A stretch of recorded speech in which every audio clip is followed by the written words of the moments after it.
Selamat pagi, di sini perkenalkan nama saya Leonardo Sedo dengan NIM 122111046. Program Studi Pendidikan Pancasila dan Kewarganegaraan, mata kuliah Inovasi Pembelajaran PPKN, semester 6, kelas A pagi. Dosen pengampu Dr. Idam Aswar MPD. Di sini ada 5 soal, di mana soal pertama itu berdasarkan beberapa definisi yang diberikan, apa saja komponen utama yang harus dimiliki oleh pendidik kewarganegaraan menurut Henry Randall White dan David Kerr. Ya, saya jelaskan dulu definisi yang diberikan oleh Henry Randall White.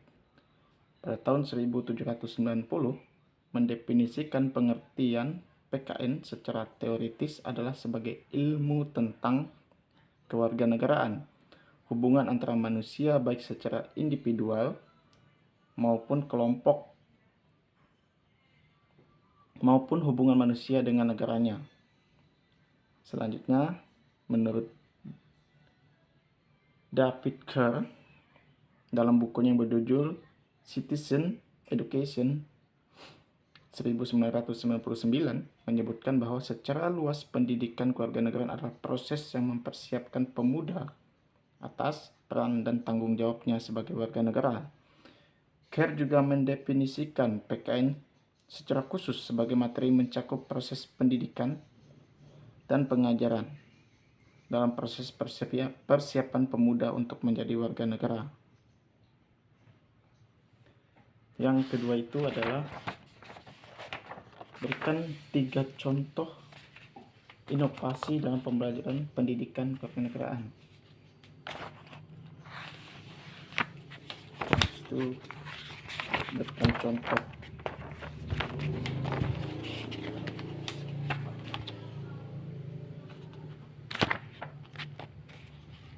Ya, dimana satu itu adalah contoh penggunaan teknologi.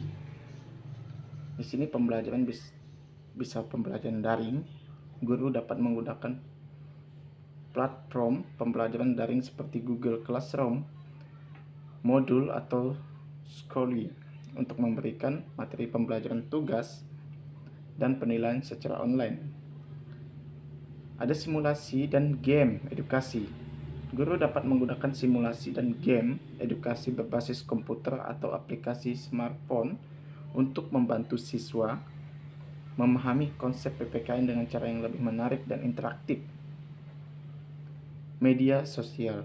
Guru dapat menggunakan media sosial seperti Twitter, Instagram, atau Facebook untuk berinteraksi dengan siswa dan memberikan informasi tentang materi PKN. Yang kedua itu pembelajaran berbasis proyek. Siswa dapat bekerja sama dengan kelompok untuk menyelesaikan proyek yang berkaitan dengan materi PKN. Ya, contohnya membuat poster, melakukan penelitian, mengadakan simulasi, sidang tentang isu-isu yang terkait. Yang ketiga itu ada pembelajaran kontekstual. Guru dapat mengaitkan materi PKN dengan kehidupan nyata siswa. Ya, contohnya membahas tentang isu-isu terkini berkaitan dengan PKN seperti korupsi, intoleransi, dan radikalisme. Atau mengunjungi tempat-tempat bersejarah yang berkaitan dengan perjuangan kemerdekaan Indonesia. Ya, yang terakhir itu mengundang narasumber dari berbagai latar belakang untuk berbicara tentang materi PPKN.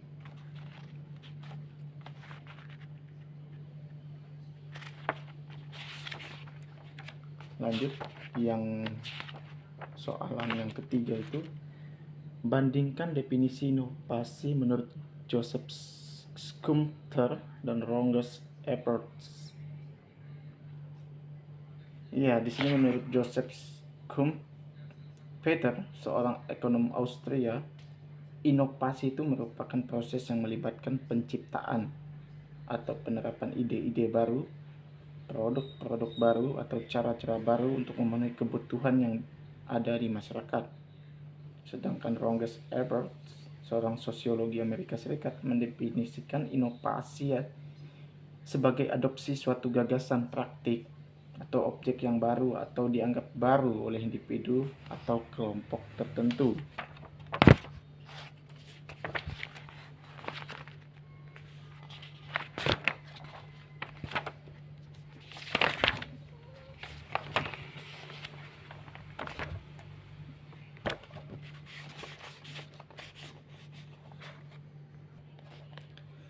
Baik, yang keempat itu jelaskan manfaat pembelajaran berbasis proyek dalam pendidikan kewarganegaraan dan berikan contoh proyek yang dapat diterapkan di kelas untuk meningkatkan pemahaman siswa. Ya, di sini pembelajaran berbasis proyek itu adalah pendekatan pembelajaran di mana siswa terlibat dalam proyek-proyek nyata atau simulasi yang memerlukan pemecahan masalah.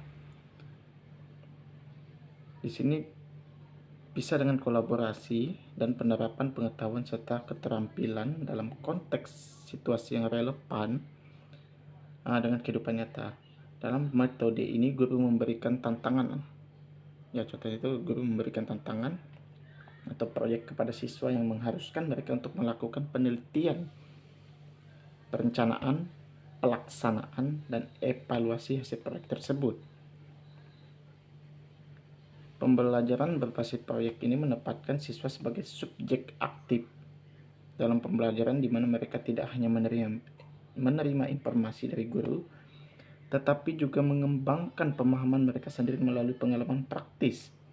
Siswa belajar secara mandiri dan dalam kelompok, memecahkan masalah yang kompleks, dan menghadapi tantangan yang memerlukan kreativitas pemikiran kritis. Itulah pembelajaran berbasis proyek tadi. Nah, contohnya itu siswa diajak atau disuruh meneliti suatu tempat, ya tempat bersejarah ini, misalnya tentang sejarah Pontianak misalnya. Jadi siswa diarahkan ke tempat-tempat yang memang ke tempat-tempat yang sudah ada, seperti misalnya di keraton ya, di Pontianak ini. Jadi mereka bisa melakukan penelitian di sana. Sebelum melakukan penelitian, mereka membuat perencanaan.